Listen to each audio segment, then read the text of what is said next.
Inilah putra yang terkasih, dengarkanlah dia. Bapak, Ibu, saudara-saudari yang terkasih, yang juga mengikuti perayaan ini dimanapun Anda berada. Hari ini Anda dan saya diajak oleh bacaan kitab suci ke gunung. Yang pertama, sebuah gunung di daerah Tanah Moria yang menjadi tempat di mana Abraham ingin mempersembahkan kepada Tuhan anaknya sendiri. Sukacita yang dirasakan Abraham itu rupanya tidak bertahan lama. Dia yang telah bertahun-tahun merindukan hadirnya anak, lalu kemudian diberi Tuhan anak. Apalagi jika kita membaca kitab pada hari ini, sebelum membaca perikop hari ini, itu didahului dengan pengusiran Hagar dan anaknya Ismail. Itu duka cita dan kesedihan Abraham yang pertama. Duka cita dan kesedihan Abraham yang kedua adalah dia harus mengikuti perintah Tuhan untuk mempersembahkan Ishak, anaknya. Dia sudah tua, sudah lanjut. Demikian juga istrinya Sarah. Dan bagaimana dengan janji Tuhan untuk membuat dia menjadi bangsa yang besar, yang memiliki keturunan yang banyak. Namun keteguhan imannya akan janji Tuhan ini tidak membuat dia untuk bersungut-sungut. Mungkin dalam hati ada pertanyaan yang menggantung di sana. Namun dia berusaha dengan keterbatasan dan kekuatan manusiawinya berjalan mengikuti apa yang diperintahkan Tuhan. Tidak banyak pada zaman sekarang apalagi menemukan orang-orang yang teguh setia, kuat imannya seperti Abraham. Memerlukan sebuah pergulatan yang berat. Apalagi mendengarkan itu dengan tanpa protes, tanpa banyak pertanyaan. Kita ketika tidak setuju sedikit dengan program Dewan Paroki, dengan segala macam program lingkungan, WA Group mulai ramai di sana, protes macam-macam, dan bisa menjadi viral di sana. Tetapi, adakah kita bertanya diri, di dalam keheningan, di dalam kediaman kita, untuk coba mengikuti dan melaksanakan lebih dahulu apa yang menjadi program dan rencana itu? Bacaan Injil mengajak kita sekali lagi ke atas gunung bersama Yesus, Petrus, Yakobus, dan Yohanes.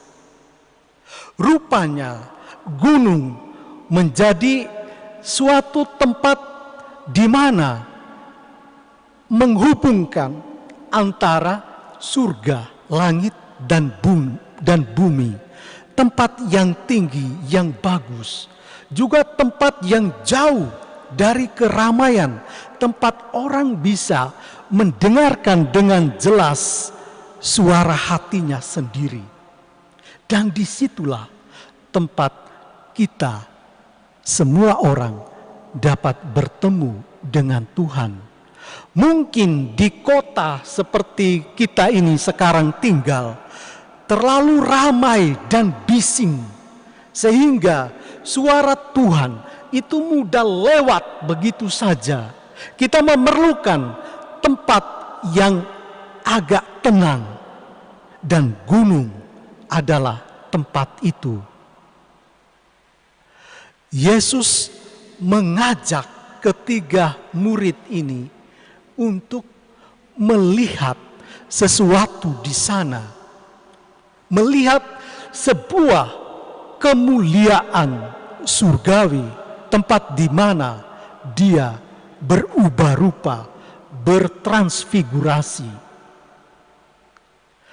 Namun Yesus ingin menyadarkan mereka bahwa kemuliaan surgawi itu tidak mudah untuk dicapai. Berat perjalanan itu.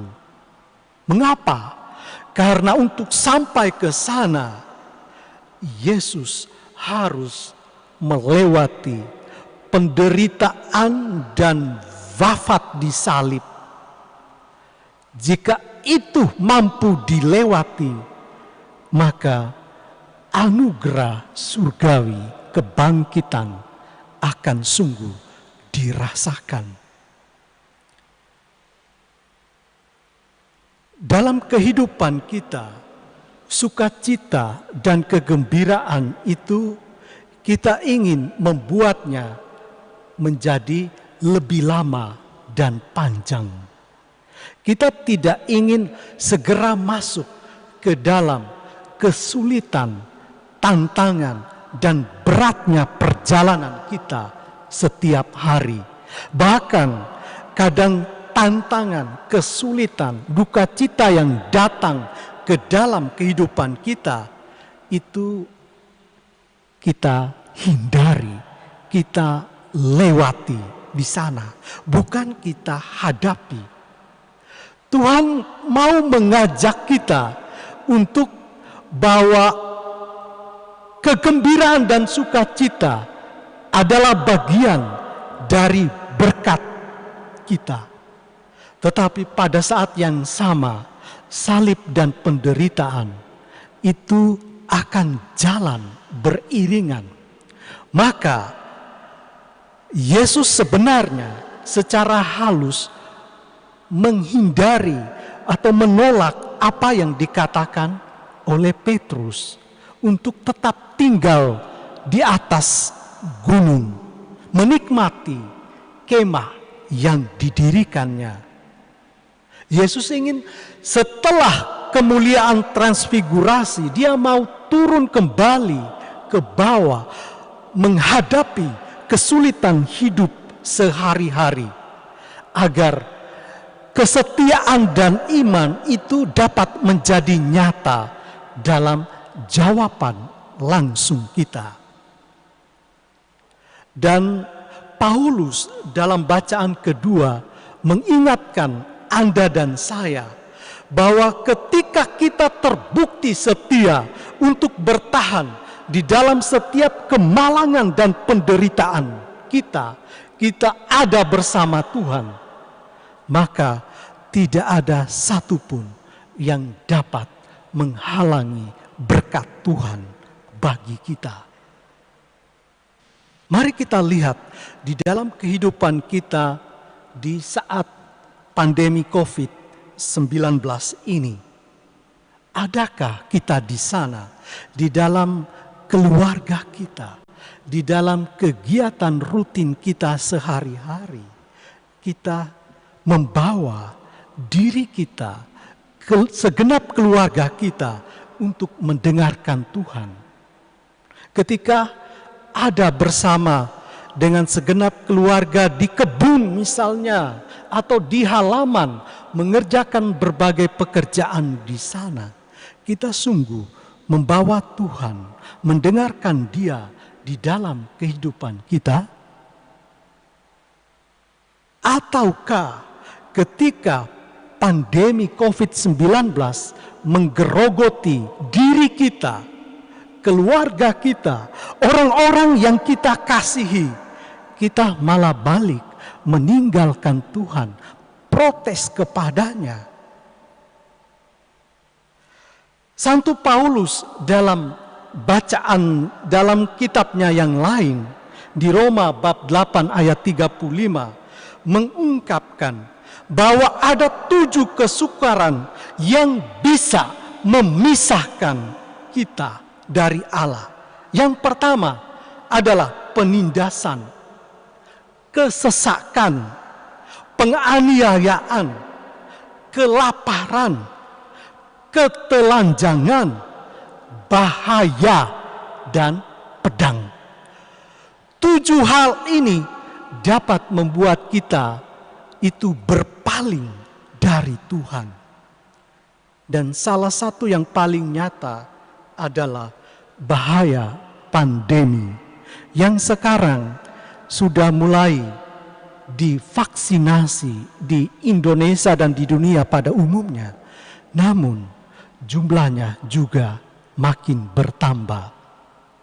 Justru di tengah tantangan berat dan kesukaran ini, Tuhan ingin meminta kesetiaan iman kita kepadanya. Tuhan tidak pernah menjanjikan sebuah tujuan pelabuhan yang aman dan tenang, tetapi Dia menjanjikan perlindungan dan penyertaan.